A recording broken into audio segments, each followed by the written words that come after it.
Okay.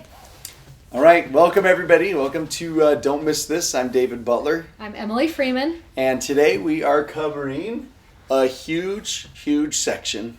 Matthew chapter 8 through 9 and Mark chapters 2 through 5. And let's just say this right now. That we're going to get into spots in the New Testament where each of the gospel writers will tell the same story in their own perspective. Sometimes one of them offers like a perspective that, some details that we don't have in another one. And so it gets a little bit confusing here when to bring in which story and stuff like that. So we're going to try the best we can. These are the chapters you'll find in Come Follow Me. And again, there's so much stuff here. We just have to apologize at the beginning. There is too much to do in one of these. Don't miss this. So we've picked our favorites. Yeah, and then you might choose other favorites, other stories that you think, wait, stop, you forgot the best one. Yeah. This is our favorite. So... Yeah, we're doing our best, everyone. Yeah. We're doing our best. It's going to be great. We want to start out right in Matthew 9. That's where we're going to begin. And let me just start out by saying this. When my two boys were in college, they were trying to decide what they were going to do for the rest of their life. One was going to be a businessman, and the other one was going to be, I'm trying to think I think he wanted to be a doctor of some sort when he started out. And as they talked about what they wanted to do, and then all of a sudden the one who was going to be a businessman was going to be a dentist instead. And as he talked about it, I was like, listen, you should probably go job shadow someone before you decide what you want to do. And this is because, everyone, he can't put his hand in the disposal and clean it out if stuff gets stuck in there. And in my mind, just as a good mom, I was like, if you can't put your hand in the disposal, you're probably not going to be able to put your hand in someone's mouth. I just thought it was true. So I had him go job shadow for a couple days, and sure enough, he came home and he was like, yeah, I can't be a dentist. And so he started job shadowing doctors, and he actually decided to be a doctor. My other son, who thought he wanted to be a doctor, job shadowed and decided, actually, after spending a lot of time with a businessman, he wanted to go into business, so they switched, actually, after job shadowing. While all of this was happening, and I was watching them job shadow and come home and talk about this job shadowing, it sounded so fun. I was like, I want to job shadow someone. Who should I job shadow? I thought about it lots of nights in a row, and I thought about what my job is and what I do. I teach seminary, and I was like, who would be the best person to job shadow for seminary? And then I was like, Jesus, really? Easy. That is the best one. So then I started looking through scripture to find out, what if you could spend a day in the life of Jesus? What would that look like? Don't you wonder what that would look like? So we love about Matthew 9. I'm answering for everybody. I was like, just keep nodding. Okay, good job. We love about Matthew 9 that it really is a day in the life of Jesus. You might just want to write that right as your chapter heading in Matthew 9. This is what happens. It tells us he enters into a ship, and then he passes over and comes into his own city, and this is where the morning begins, okay? That just right here. And behold, they brought to him a man sick of the palsy. And he said unto the man that was sick of the palsy, Son, be of good cheer, thy sins are forgiven thee. And then he keeps walking, and he comes to Matthew. Matthew's just sitting down, doing whatever it was Matthew does, and he said to him, follow me. And so Matthew came and went with him, and they went and sat down for lunch. It was lunchtime, and they decided to eat with the publicans and sinners, and this made a lot of people really mad that that's who he was going to eat with. And it caused a big discussion to happen. And so over lunch, they were having this huge discussion about his choice of people to eat lunch with. And then while he was there, a certain man came to him. And he knelt down by him, and he said to him, my daughter is even now at the point of death. Come and lay thy hands on her, and she will live. And so he gets up, and he starts walking down a really crowded street. And the father is with him, and they're walking down the street. And as they're walking, this woman reaches out, and she grabs hold of his robe, and he stops what he's doing and turns around and asks, who touched me? And she came to him fearing and trembling, but knowing what had happened. And there is a conversation that takes place there, and that woman is healed. And then they keep walking, but by the time they get to the daughter's house, she's dead. And he walks into the house, and he has to send all the people out. And he goes into the room and takes her by the right hand and lifts her and raises her from the dead. And then he leaves from that house. And there's two blind men who follow him. And he turns around and they ask if he can heal them. And he says, believe you that I am able to do this? And they said, yea, Lord. And then they were healed, and he kept going. And then there was a dumb man who came, and he healed him. And I just want you to think to yourself, this is my favorite question to ask at this part. Which of those things do you think were on his list of things to do that day? Like when he got off the boat. What do you think he was like, for sure I'm going to do which one of those things? And it's so interesting because it tells us in 35 of Matthew 9, and Jesus went about all the cities and villages, teaching in their synagogues and preaching the gospel of the kingdom and healing every sickness and every disease among the people. But when he saw the multitudes, he was moved with compassion on them because they fainted and were scattered abroad as sheep having no shepherd. And we just love the idea of those three words right there in that verse. He was moved with compassion. How he made the choices that made up all of his days were how he was moved by compassion. That is what he decided to do. Yeah, and something we love to call Jesus' decisions that he makes are, little spot for it on your paper, are compassionate detours. That he doesn't act out of like a schedule or anything, but he acts based off of compassion. When he sees a need, something swells and moves in his heart, and he takes a detour and goes off of his schedule or wherever he was planning on going and makes time for the one, really. And we've thought about this so much. Like, do you have room in your schedule for a compassionate detour? As you're making your list of to-dos, as the things that are going on in your day, it's something I ask myself all the time, and we talk about regularly, is are we leaving room to be moved with compassion? Are we leaving room for these compassionate detours, which can be life-changing for people, right? Sometimes it's just who you choose to eat lunch with. And sometimes someone's heart is healed because of that moment. And every chance we have to bring someone closer to Christ, we know he is going to heal or change whoever he touches. And it's just the thought of that. And as we looked at this, we were like, oh, if we were to pick our three favorite stories of Jesus being moved with compassion from these verses, and there are so many good ones, really, there are so many good ones, but we've picked our three favorite. We thought maybe today could just be like a storytelling time. So get cozy, push pause, pop some popcorn, wrap up in blankets, because it's about to be story time. Everybody, that's what's going to happen. Okay, are you back?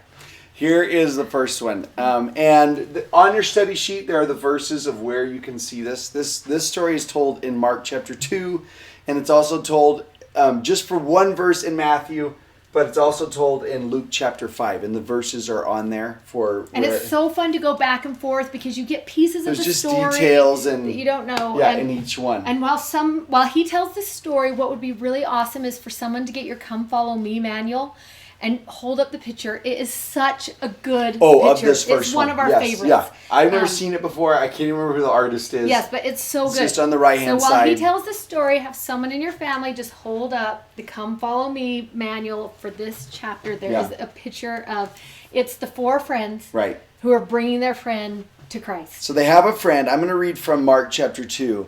And Jesus is in Capernaum, which is a city up in the Galilee area near Nazareth.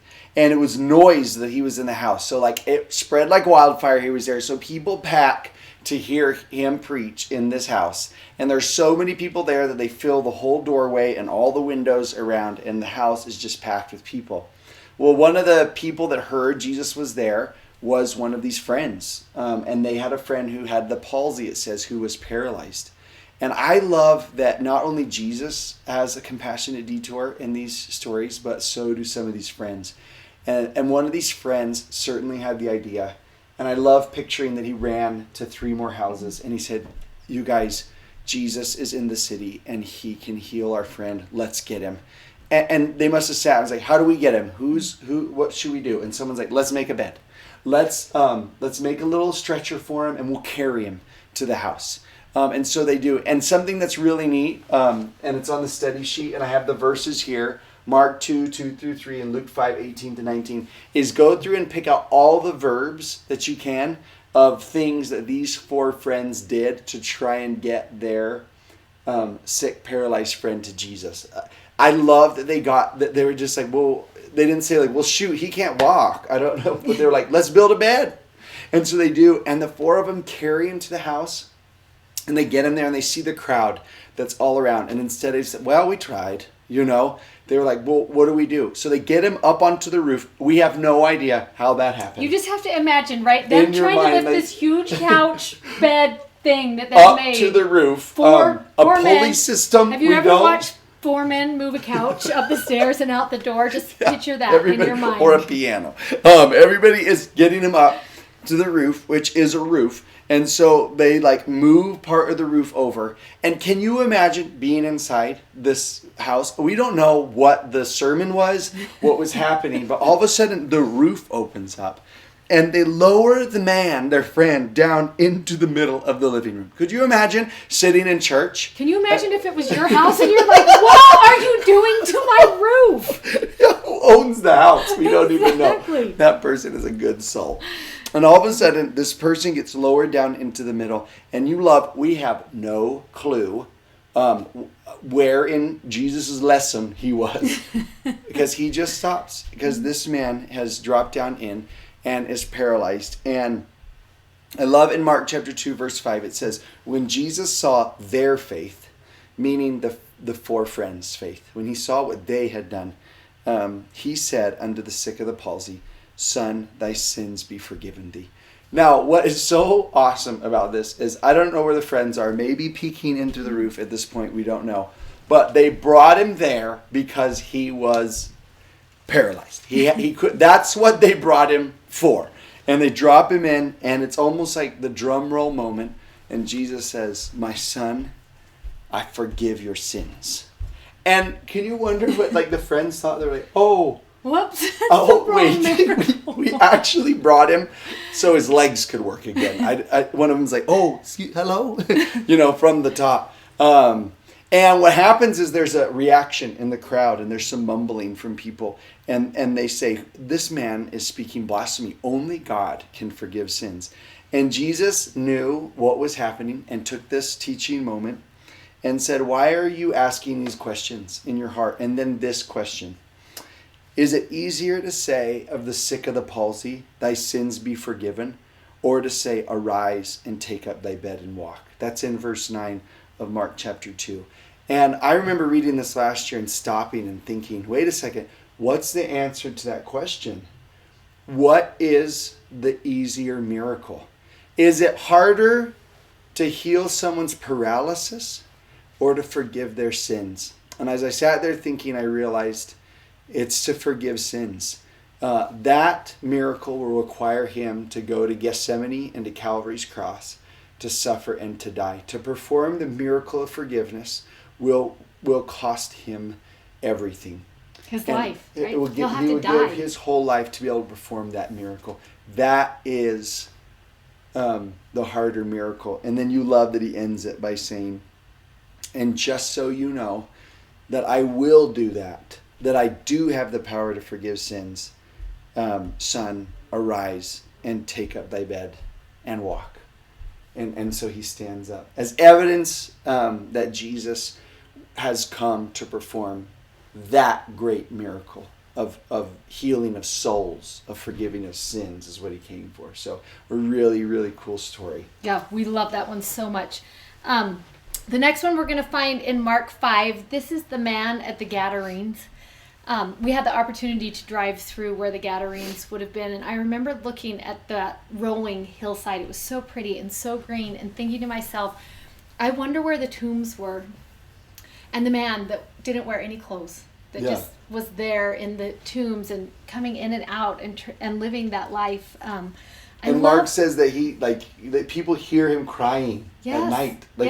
It's sort of freaky. And no one can bind him. Or tame him like he's an animal or something. They try and tie him up. He gets out every time. And it's Mark who says always, night and day, he was in the mountains and in the tombs crying and cutting himself with stones. And you just think of this man who is bound and chased by demons, and we don't know what was happening in his life, but that was not a happy life. No. And as he's there in that place alone, right? Nobody wants to be with him. He's kind of isolated and living that life that is just such a painful and a hard life.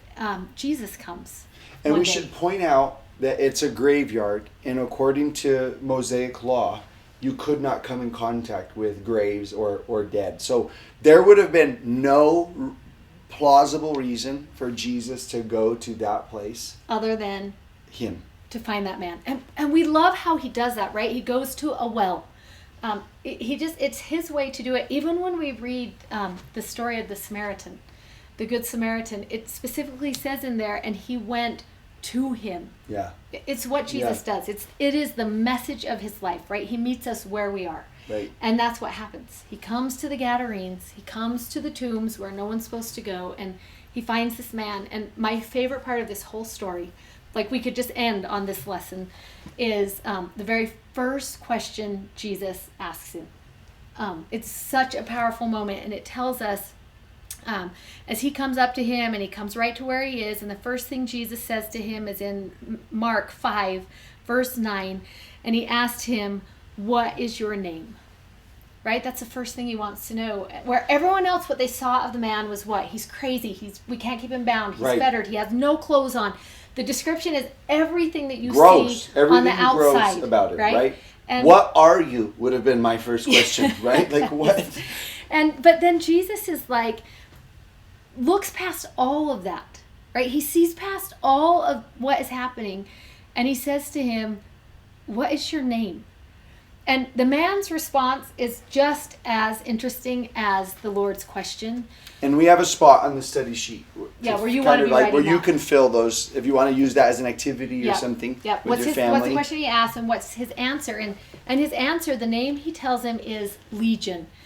Now, this is something that is interesting. You might want to research, but we'll let you know. Legion conveys the idea of 6,000 armed and strong warriors of evil. And it's almost as if that man had been in that place for so long, he didn't even remember who he really was, right? He's like, this is who I've been for so long, that who I am is just this person who has been overtaken by 6,000 armed warriors of evil.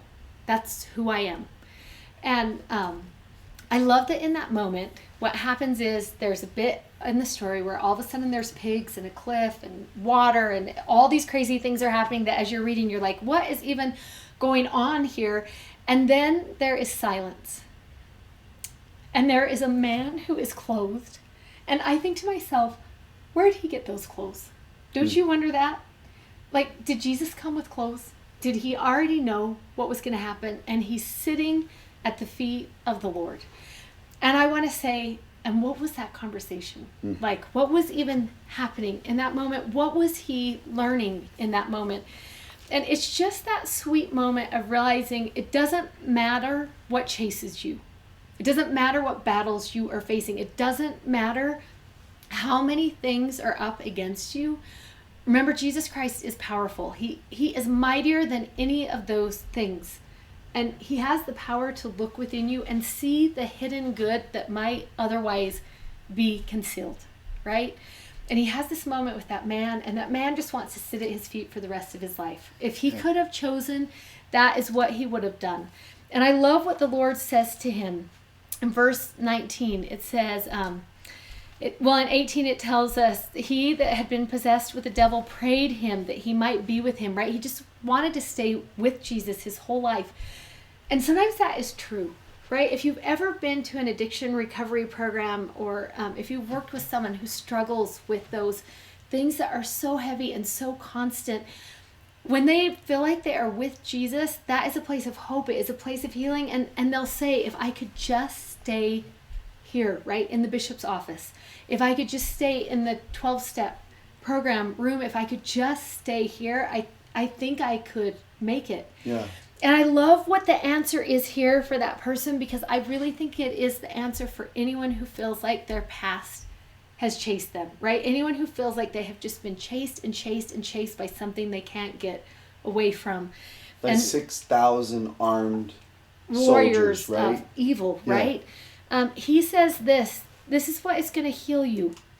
Go home to thy friends and tell them how great things the Lord hath done for thee, and hath had compassion on thee, right? You go to every person you know, and even the people you don't know, and you tell them the great thing that happened to you today, and what compassion looks like, what the love of the Lord looks like. You tell that to everyone you know, and you're going to be fine.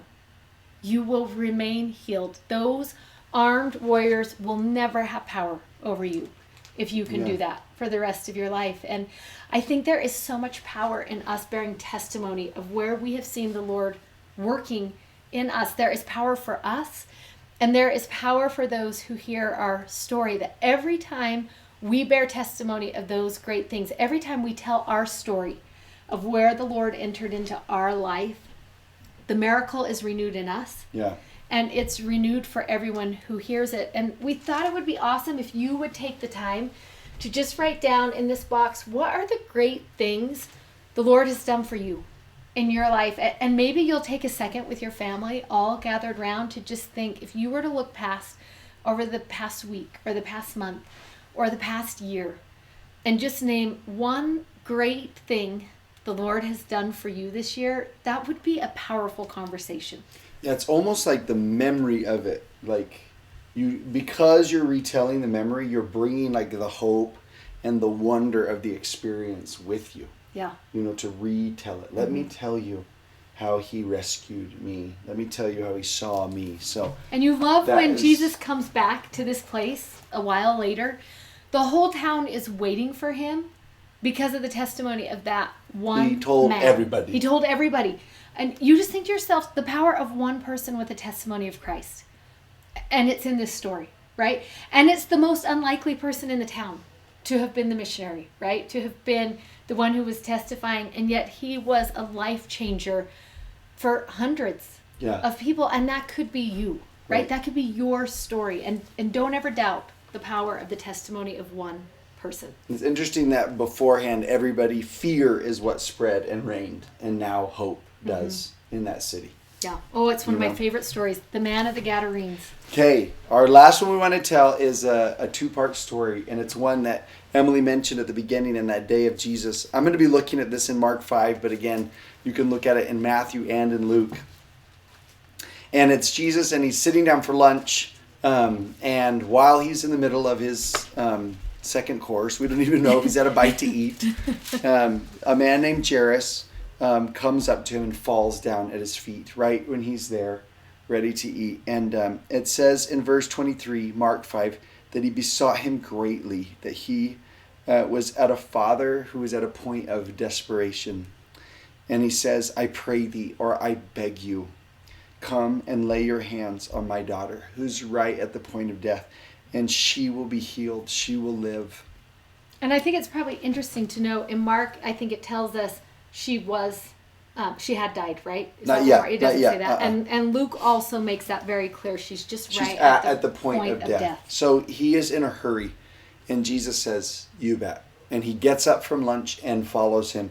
And it says they're walking. Jairus is leading them to where he lives. And verse 24 says, as he's going with them, much people followed and they thronged him. And if you go over to Israel, the streets are not very wide at all. And they would have been set up with shops and people and animals. And everybody is coming through them. Even today. Yeah, I think to myself, have you ever been at a parade?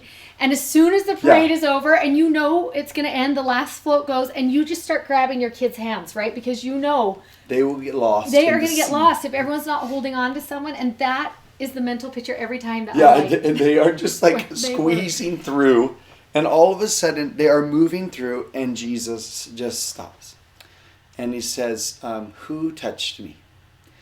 And everybody's like, those of you who are middle school or high school know how that feels, obnoxious that is when someone just stops in the middle of the hallway, while they're walking. And Jesus just stops and says, who touched me? And the disciples are like, do you see how many people there are? Everybody has, like, what are you talking about? Everybody has touched you. And he's just like, no, somebody touched me. Who was it? And he knew exactly is it in Mark or Luke when he says, and he looked around to see her who had done this thing, right? He already knew. He knew exactly who was there. And we learned that there was a certain woman, who had an issue of blood for 12 years. And she had spent all on doctors and cures and anything that she had. And remember, back then, if you had a blood disease, you couldn't be in contact with people. So this is a woman who had lived alone. who had been at the end of her rope for 12 years. There are people who will watch this who haven't been alive for 12 years. And this woman has faced this for 12 and probably hadn't been touched, right? For Hadn't 12 been years.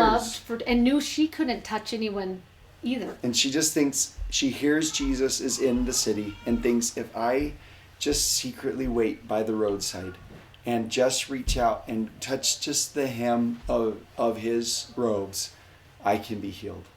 And so she just places herself unnoticed, doesn't want to make a scene, and Jesus stops and makes a scene. He is on the way, by the way, in a rush. He's the ambulance, right? This is a 911 call to get to Jairus' house, and he stops. And he kneels down and takes this woman by the hand and has a conversation with her. Calls her daughter, which is a word of great tenderness in that time period, and tells her, your faith has made you whole. And just has this beautiful moment with her. And some of you may feel like her. Some of you may feel like, I've been holding on to something for 12 years and nobody knows about it except for the Lord. And I just want you to know that you might feel overlooked by everybody else, but you are being looked over by him. He knows where you are on the roadside, and he stops and has that moment with her. What's interesting is right while he's having that moment with her, a servant from Jairus' house comes and says, don't bother him anymore. She's died. And can you imagine his heart in that moment, Jairus' heart? Especially because he went and Jesus was there and had time, and he must have thought, this is it. He has time. We're going to get the miracle. And then on the way to it, somebody says, you were too late. And imagine for just a second the battle of emotions that Jesus stopped. What if he hadn't stopped? What if he hadn't taken this one-on-one with this woman? And I just imagine him there and everybody surrounding the servant, and Jairus is there, brokenhearted. And I love this line. It's in Mark chapter 5:36. As soon as Jesus heard the word that was spoken, he knew what was in Jairus' heart right when he heard those words. He turned to the ruler of the synagogue and he says, be not afraid, only believe. And you just have to wonder in that moment, was that detour with that woman, was it an inconvenience or was it important? Right. It was almost as if Jairus comes to him and says, I have just enough faith to believe that you can heal my sick daughter. And maybe not enough to bring back her from the dead. But I have this much faith that you can do that. And then Jairus witnesses him heal a woman who's been sick for 12 years. It's almost as if he increased his faith to the level it would need to be to perform the miracle he knew he was going to perform all along. And he watched it happen. And he knew. He knew like, what the Lord was capable of in that moment. And it's still going to be a stretch now. But that's why he turns to him and he says, you keep on believing. Right? Take me to the house. And so they go to the house, and the funeral preparations have already started. And he walks in and he says, this girl's not dead. And everyone laughs, and he just excuses everybody out of the house. I just love he removes that distraction. Right? Anyone who is not going to believe in this moment, anyone who's distracting, we're removing that from the house. Right. And he just goes in, and mom's there, and dad's there. And I imagine Peter, James, and John at the doorway, some of the disciples at the doorway, and he walks over to her and takes her by the hand and says, little girl, wake up. And she wakes up. And what that must have been like for mom, for dad. Don't you just want to imagine the look on their faces? Yes, it just is the sweetest scene. There's a Bible video of this scene that you might want to watch, and just the way it was filmed is just beautiful. And then it's cute because he's like, somebody get her something to eat, Get her a juice box or a string cheese or something. But it's just every part of that story is so sweet and it's so tender, and you can just expect. He knows exactly what's going on in your life. He knows what's in your heart that's hidden, And he is moving with compassion in your story also. And we love the thought of this detour principle, right? Because a detour sign doesn't mean the road's closed and you have to go home. A detour means there is a different way to get to that destination. And when Christ takes a compassionate detour, it means he's going to walk with you until you reach that destination that he has in mind for you. We just love the thought of that. We want to end back where we started, back into Matthew 9, a day in the life of the Lord. And you remember it tells us he went about teaching and preaching and healing. And when he saw the multitude, he was moved with compassion on them. And then in verse 37 of Matthew 9, then saith he unto his disciples, the harvest truly is plenteous, but the laborers are few. Pray ye therefore the Lord of the harvest, that he will send forth laborers into his harvest. And we love thinking about this, and this is one thing we want you to think about, is that the harvest is people. And the laborers he prayed for, that's me, and that is you, and that is all of us. That is who he prayed for. My cute daughter, Grace, became obsessed several months ago. She wanted to find one of those WWJD bracelets. What would Jesus do? That were so popular in the 80s. You maybe remember them. Everybody wore them. And she wanted one, and she was researching where to get one. And as she was doing the research, she all of a sudden stumbled on this little tiny company. And it was this man who had been taking a final in college. It was an accounting final. And he got a little bit bored of his studying, and he just was looking at his wrist as he was taking notes on his study paper, and he had the bracelet on that said, what would Jesus do? And then he thought to myself, I wear this on my wrist. I've worn it on my wrist for a long, long time, and every time I get in a situation, I don't ask, what would Jesus do? I just do the situation. I don't ever take the time to ask. And so he thought to himself, maybe I should ask right now, what would Jesus do? And then I'll be prepared for the next situation that I get into. And so he thought about it for a minute, and you love, if you go back and read the story of this man, you see his accounting paper, and you see all the scratching of all the math taking place. And in the bottom of the paper, you see 4 letters, HWLF. And he decided, what would Jesus do? He would love first. And so he made himself his own bracelet. We just love them. We both wear one every single day. Oh, that's my WWJ. I wear the question and the answer. What would Jesus do? Or he would love first, right? In any situation that you get in, just that reminder, he would love first. And another thing I just love about this company is when you buy a bracelet, you don't just get one, because they want you to love first. So they send you two. It's one to give away, one for you and one to pass away. And what a great message. And we thought we would end that this week with that call. Maybe you'll write it somewhere in your house. Maybe you'll put it on your front door. Just a reminder, HWLF, he would love first. Right, that is what Jesus does. Right, that love and compassion pushed him and motivated him in every situation he went into. Every decision he made. And I just love that. It's just like he tells those disciples, so many people need love. So many people need us. Yep. And there's so many, and there's not enough of us. So pray that God will send more who will love first. And you and I think, are the answer to that prayer. Yep. To go in love. Oh, it's right after Valentine's. I was going to be like, is this the Valentine's week one? Oh. No. Valentine's Day is in 2 days. Oh, yeah. So when we Happy late Valentine's. It would have been perfect. I wear pink. You wear pink. For Valentine's. I have and you have pink scriptures, okay. Which is good. Okay. Yeah. So just love everybody. Love well all week long, as many people as you can. Take a compassionate detour. Okay. See ya.